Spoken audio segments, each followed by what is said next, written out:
The dynasties of the northern kingdom and Aram shifted frequently, forming and breaking alliances over time. Yet whether it was King Joram or Jehu of Israel, or King Ben-Hadad and Commander Naaman of Aram, their dramatic stories all revolved around the prophet Elisha.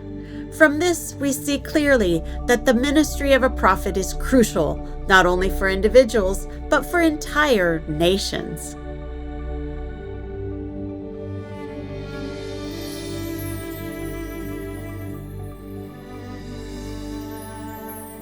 Naaman, the commander of the Aramean army, was highly esteemed for his military achievements, but he suffered from leprosy, an incurable disease at the time. A young Israelite girl who had been taken captive knew that Elisha was a prophet in Israel. With the king of Aram's support, Naaman traveled south to Samaria, bringing lavish gifts in search of healing.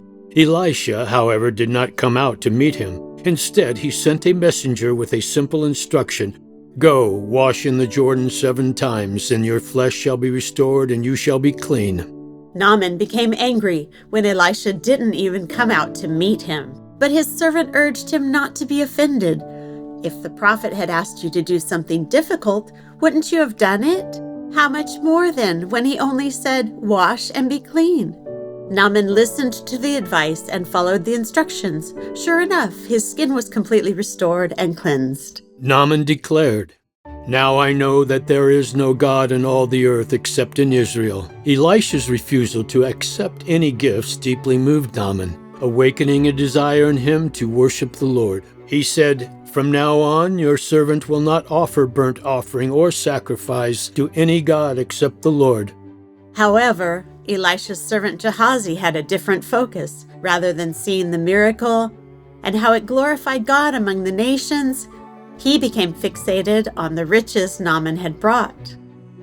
Secretly, Gehazi went after Naaman and deceived him into handing over about 60 kilograms of silver and 2 fine garments. Because of his greed and dishonesty, the leprosy that had left Naaman clung to Gehazi instead, and he remained afflicted for the rest of his life.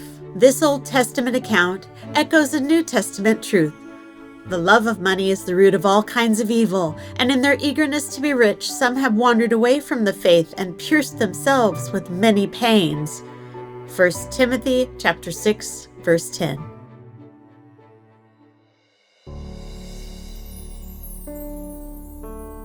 Whenever the king of Aram planned an attack against Israel, the Spirit of God would move Elisha to warn the king of Israel in advance. In response, the king of Aram sent a great army by night to surround Dothan, determined to eliminate Elisha, Israel's secret weapon. Dothan, an ancient city, lies about 16 kilometers north of Samaria in the plain between the hills of Samaria and Mount Carmel. Elisha's servant awoke early in the morning and saw the city completely surrounded by horses and chariots. Terrified, he cried out in fear. But Elisha calmly said, "Do not be afraid, for those who are with us are more than those who are with them." Why wasn't Elisha afraid? Because he saw what God was doing. And when the Lord opened the eyes of his servant, he too saw the hills full of horses and chariots of fire all around Elisha. A person's vision shapes their heart. Only eyes aligned with God's will can see that above every circumstance, God is still in control. So even in the midst of crisis, we can trust in Him and not be afraid. Meanwhile, God struck the Aramean army with blindness, and they unknowingly walked straight into Israel's camp, falling right into the trap. By the time they realized their mistake, it was too late. But God moved Elisha to command the king of Israel not to kill them. Instead, he ordered that they be treated with kindness and safely sent back to Aram. Through this act, a military campaign fueled by anger was turned into a moment of peace. Elisha, a prophet to the nations, was also God's messenger of reconciliation. However, the people of Israel still did not return to the Lord. That spiritual void once again ruptured the fragile peace between the two nations. The Aramean army came and laid siege to Samaria, the capital of the northern kingdom. A severe famine struck the city, so dire that a donkey's head sold for 900 grams of silver. The king of Israel heard of two mothers who had resorted to cannibalizing their children. In anguish, he tore his clothes and walked the city wall in sackcloth. Yet rather than repenting of his rebellion against God, he blamed the Lord for the entire tragedy. The king said, "This disaster is from the Lord. Why should I hope in the Lord any longer?"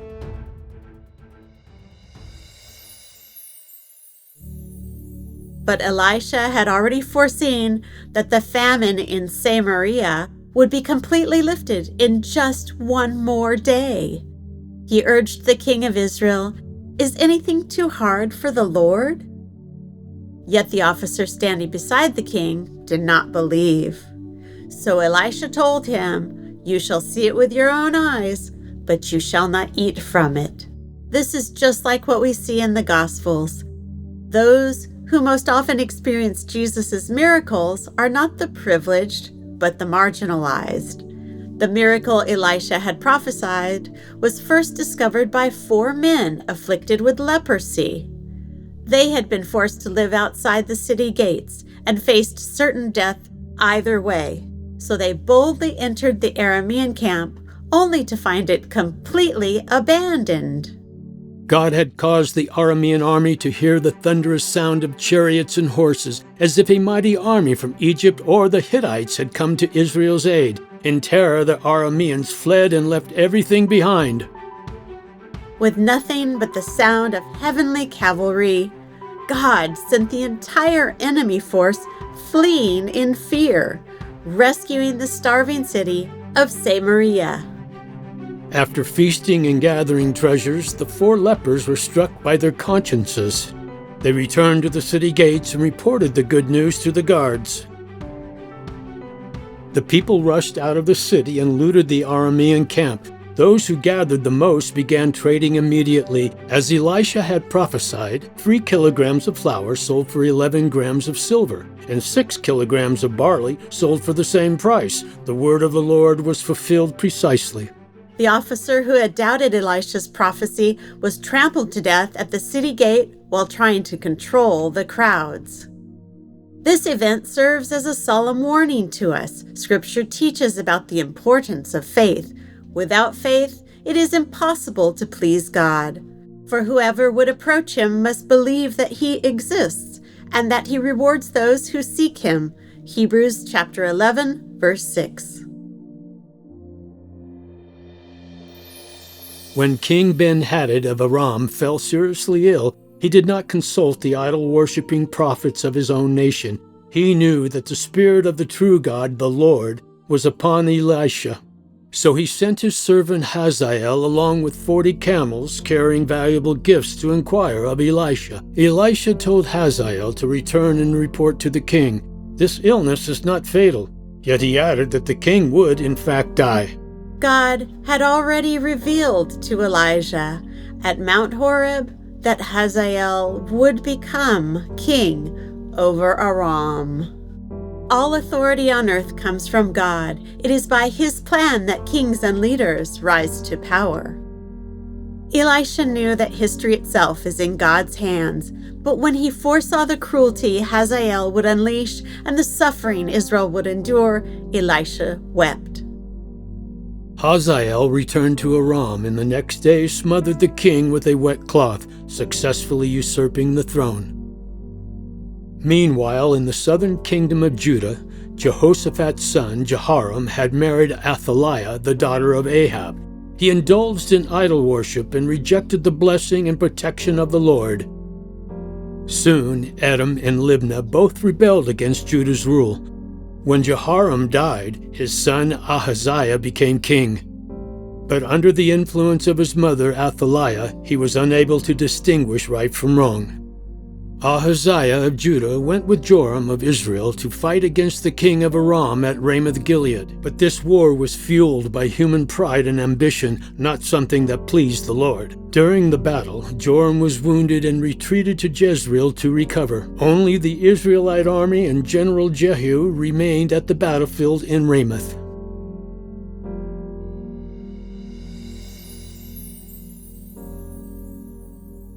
Every person enters the stage of life with a purpose ordained by God. Long before, at Mount Horeb, the Lord had already revealed to Elijah that Jehu would bring an end to the house of Ahab. Now was that moment. Elisha sent one of his disciples to Ramoth with a flask of oil to anoint Jehu as king over Israel. Right then and there, all the officers rallied around Jehu and proclaimed him king. When King Joram heard that Jehu was approaching Jezreel, he rode out in his chariot to meet him.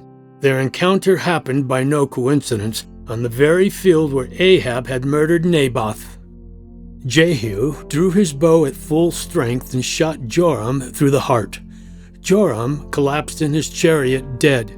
Jehu ordered his men to throw the king's body onto Naboth's field, fulfilling the word of the Lord spoken through the prophet against the house of Ahab. Ahaziah, king of Judah, fled the scene but was also wounded. He escaped to Megiddo, where he died. His servants transported his body back to Jerusalem, where he was buried. The kind of vision a person lives by shapes the entire course of their life. As Jesus said, the eye is the lamp of the body. If your eye is healthy, your whole body will be full of light. But if your eye is unhealthy, your whole body will be full of darkness. If then the light in you is darkness, how great is the darkness? Matthew chapter 6, verses 22 to 23. In our postmodern 21st century culture, where moral clarity is often dismissed and right and wrong are blurred, we as children of God must be vigilant about how we see. If we don't want to be swallowed by the darkness, we must seek a vision aligned with God's heart. In an age when truth and falsehood are confused, we are called to shine, bringing light to every corner of this darkened world.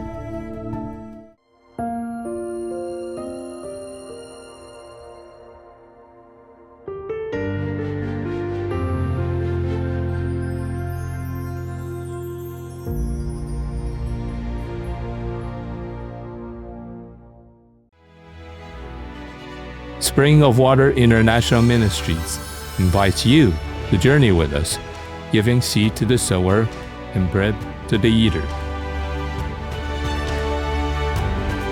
For more details, please contact Spring of Water International Ministries.